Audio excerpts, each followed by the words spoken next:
अभिवादन स्वीकार कीजिए देवतोष का। उनके खत और आप की 309वीं कड़ी 309th एपिसोड में आप सभी का हार्दिक स्वागत। आज मैं पूज्य बाबूजी साहब का एक लेख पढ़ रहा हूं जिसका विषय है प्रार्थना। ये लेख पुरानी सहजमार्ग पत्रिका के सितंबर 1981 के अंक में छपा है। लीजिए सुनिए। सभी धर्म इस बात पर एक मत हैं कि प्रार्थना एक प्रभावशाली उपाय है जिससे इंसानियत को उसके दुख दर्द से राहत मिल सकती है। ये जरूरत सिर्फ इंसानों की नहीं बल्कि उन सभी जीवात्माओं की भी है अगर हम उनके लिए कुछ कर सकें। अगर प्रार्थना को सही तरीके से किया जाए तो यह करोड़ों दुखियों के कष्टों का निवारण करने वाली बन जाती है। इसे करने का तरीका मिशन की प्रार्थना और उस पर दिए गए टीका टिप्पणी में पहले ही बताया जा चुका है।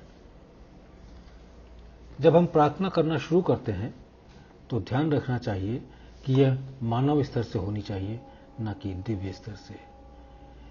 यदि हम अपने आप को उच्चतर केंद्रों में स्थापित कर लें तो हमारी प्रार्थना और भी प्रभावशाली हो सकती है बनिस्बत उसके जो निचले स्तर पर की गई हो।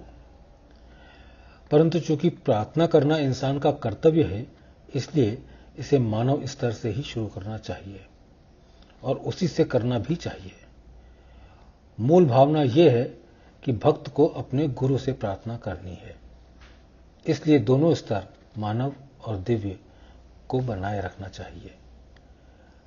हमारी संस्था में गुरुदेव की कृपा से अब अभ्यासियों ने सेंट्रल रीजन केंद्रीय क्षेत्र में पहुंचना शुरू कर दिया है, अतः वे बहुत सहजता से अपने आप को दिव्य क्षेत्र में स्थापित कर सकते हैं और वहीं से प्रार्थना कर सकते हैं।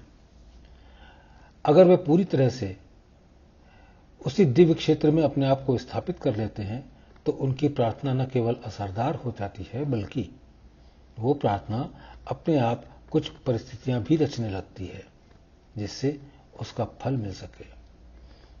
इसमें समय जरूर लगता है मगर सफलता निश्चित है।